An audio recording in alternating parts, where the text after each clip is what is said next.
Bienvenue dans mon bureau. Vous connaissez peut-être ces petites boîtes d'air, vous savez, les boîtes que vous achetez et vous ouvrez et il n'y a rien.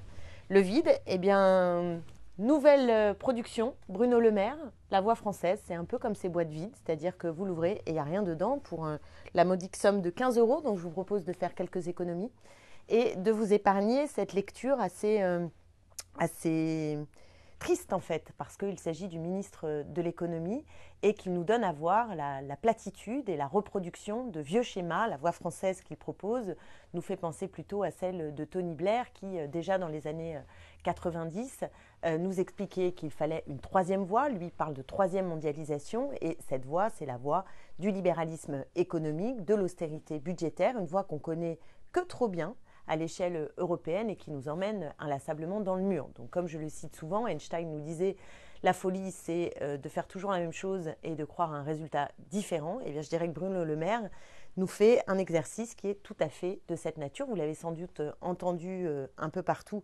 s'exprimer. Et il a l'air d'abord de s'étonner de ses propres prédictions, puisqu'il avait sous-estimé l'ampleur du déficit public et que ça fait très longtemps qu'il nous casse la tête avec la dette, il faudrait résorber la dette.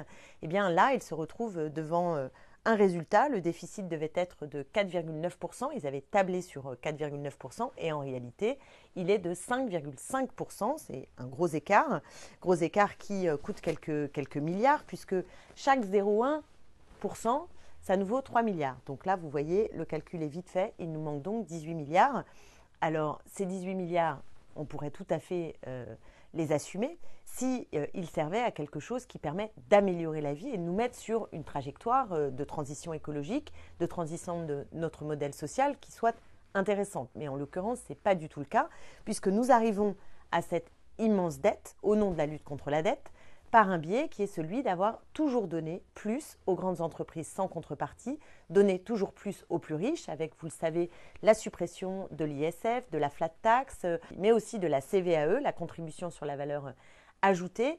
Tout cela représente des sommes absolument considérables, des milliards et des milliards, que le gouvernement a choisi de déverser au profit des plus riches dans un ruissellement à l'envers en espérant que l'économie se porte mieux. Alors qu'est-ce que ça veut dire l'économie qui se porte bien? Puisque Bruno Le Maire, on a une conception extrêmement floue, il se félicite en disant longtemps notre économie a été notre point faible et il dit notre économie est désormais notre socle le plus solide. Mais qu'est-ce que ça veut dire notre économie? Qu'est-ce que c'est qu'une économie solide? L'économie, elle a un sens, c'est pas quelque chose qui va bien en soi ou mal en soi. Ça dépend du sens qu'on lui donne. Donc pour nous, l'économie, c'est un système qui doit permettre de répartir les richesses, de faire tourner la société, mais donc d'améliorer la vie des gens, de faire en sorte que les gens puissent vivre dignement. Alors que pour eux, l'économie, ils l'entendent au fond comme une logique de grand marché. Est-ce qu'on est bankable, si vous me permettez l'expression, sur les marchés financiers ou est-ce qu'on ne l'est pas?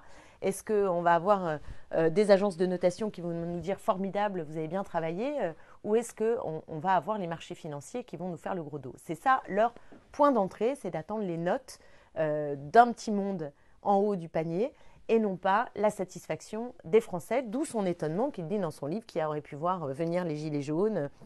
Mon Dieu, mais toute cette colère, on ne comprend pas. En fait, il ne comprend pas pourquoi les Français sont en colère. Mais il conclut que de toute façon, les Français ont toujours été en colère puisque le peuple n'est jamais rassemblé, nous dit-il, parce que divisé depuis 1789.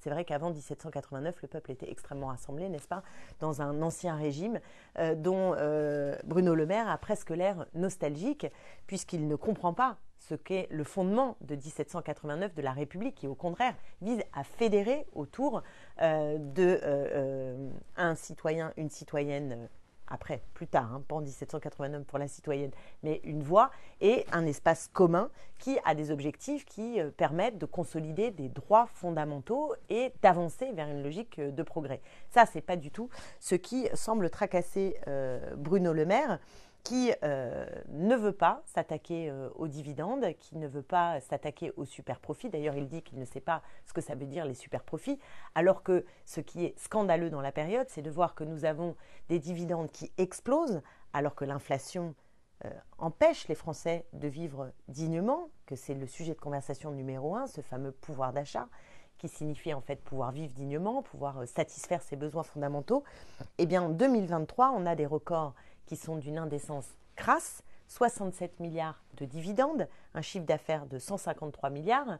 Donc vous voyez, c'est considérable, considérable. Et face à cela, eh bien, le ministre propose de quémander, propose parfois des numéros verts, mais certainement pas d'agir en permettant que ces sommes folles puissent revenir dans le giron public pour améliorer nos hôpitaux qui vont mal, pour faire en sorte que notre éducation puisse être renforcée, alors qu'on voit bien qu'elle est, elle aussi, comme les hôpitaux, de plus en plus au bord du burn-out, et en particulier dans le 93, la Seine-Saint-Denis qui m'est chère, où vous l'avez vu, il y a une mobilisation très importante, mais c'est vrai aussi sur tout le territoire français.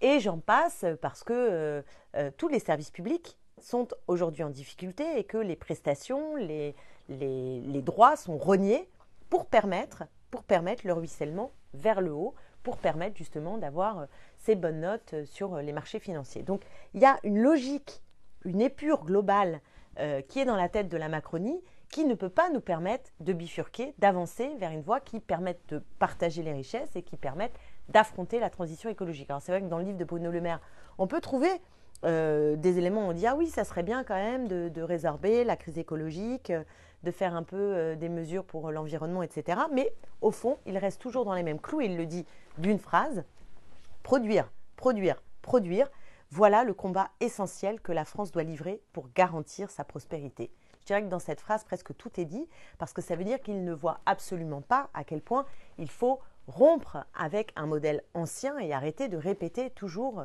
le même scénario qui nous amène dans le même mur. L'austérité, le pari qui est fait sur la logique de l'offre, de se rouler par terre devant les marchés financiers et d'être affolé par la dette, alors que la dette, soyons tranquilles, je sais que les Français en sont inquiets et on peut le comprendre, d'abord parce qu'on nous rabâche que c'est un problème, et aussi parce que, évidemment, s'endetter et ne pas voir en quoi cet endettement améliore nos vies, on voit bien qu'il y a un problème. On se dit, mais pourquoi s'endetter puisque, au fond, tous nos services publics se cassent la tête, toutes nos protections sociales et notre assurance, nos sécu, etc. vont de mal en pis. Alors, au fond, pourquoi continuer à s'endetter? C'est vrai que ça peut sembler totalement absurde. Et je dis juste d'un mot que si on prend le volume du déficit public, il est équivalent au volume des aides pour les entreprises qui sont données depuis trop longtemps sans aucune contrepartie. Aucune contrepartie. Donc, quand la Macronie, Bruno Le Maire dit qu'il faut faire des efforts, la question qu'il faut se poser, c'est qui doit faire des efforts? Parce que ce n'est pas pareil quand on gagne des sommes faramineuses, qu'on est milliardaire, millionnaire, ou qu'on est un grand chef d'entreprise qui fait des profits. Ce n'est pas la même chose d'être taxé sur ses super profits que de demander à un retraité qui a 900 € de faire encore des efforts, à quelqu'un qui ne peut pas se payer les frais chez le dentiste ou chez l'ophtalmo, de faire encore des efforts. Ça, c'est évidemment pas acceptable. Donc, la question des efforts, c'est qui les fait. La question de l'impôt, c'est qui doit en payer plus et qui doit en payer moins. Or là, le fil qui est tiré, il vise toujours à taper sur les mêmes. Le débat sur la TVA, qu'a ouvert Bruno Le Maire, c'est-à-dire une augmentation de la TVA, qui est l'impôt le plus injuste, donne à voir que s'il ne sait pas ce que sont les super profits, il sait en revanche taxer le plus grand nombre, et notamment les plus en difficulté, de la même manière, en fait, puisque, alors évidemment, les plus riches consomment plus, mais le taux est le même pour les plus riches ou pour ceux qui n'ont pas d'argent, et donc ça, c'est l'impôt le plus injuste qu'on devrait abolir en revoyant toutes les tranches d'impôts pour les rendre plus progressives, en allant chercher l'argent de l'évasion fiscale, en taxant davantage les dividendes et les hyper riches. Vous voyez, avec tout ça, on peut dégager beaucoup d'argent qu'on doit réinvestir dans nos services publics, qu'on doit réinvestir dans la transition écologique. Et si on s'endette parce qu'on peut le faire, parce que nos titres sont très sûrs sur les marchés, c'est ça qu'il faut bien avoir en tête. On a un titre qui est très sûr. Pourquoi ils veulent tous nous acheter nos titres de dette? C'est parce que la France n'est pas un pays où on se dit « Oh là là, ça va s'écrouler ». Ça ne va pas s'écrouler. Donc c'est possible. Certes, les titres et le service de la dette, ce qu'on rembourse, qu'on paye comme part parce qu'on nous fait un crédit, est de plus en plus élevé. Donc certes, c'est un problème, mais on a encore des capacités pour s'endetter sans s'effondrer. La France n'est absolument pas du tout au bord de l'effondrement. Mais la question qui nous est posée, c'est pourquoi faire cette dette? Est-ce que c'est pour améliorer nos vies ou est-ce que c'est pour enrichir les plus riches? C'est ça le sujet. La Macronie a une manière de voir la logique économique qui se répète sur elle-même et qui nous amène toujours dans la même catastrophe. Et il ose, dans son livre, Bruno Le Maire, reprendre Gramsci. Nous nous trouvons donc à ce moment très singulier de la vie mondiale où un monde ancien refuse de mourir tandis que le nouveau peine à émarcher. Vous connaissez sans doute cette citation, c'est du Gramsci, mais Gramsci n'est pas cité ici. Et ce que ne voit pas Bruno Le Maire, c'est que oui, Gramsci avait raison, et c'est eux, définitivement, le très très vieux monde.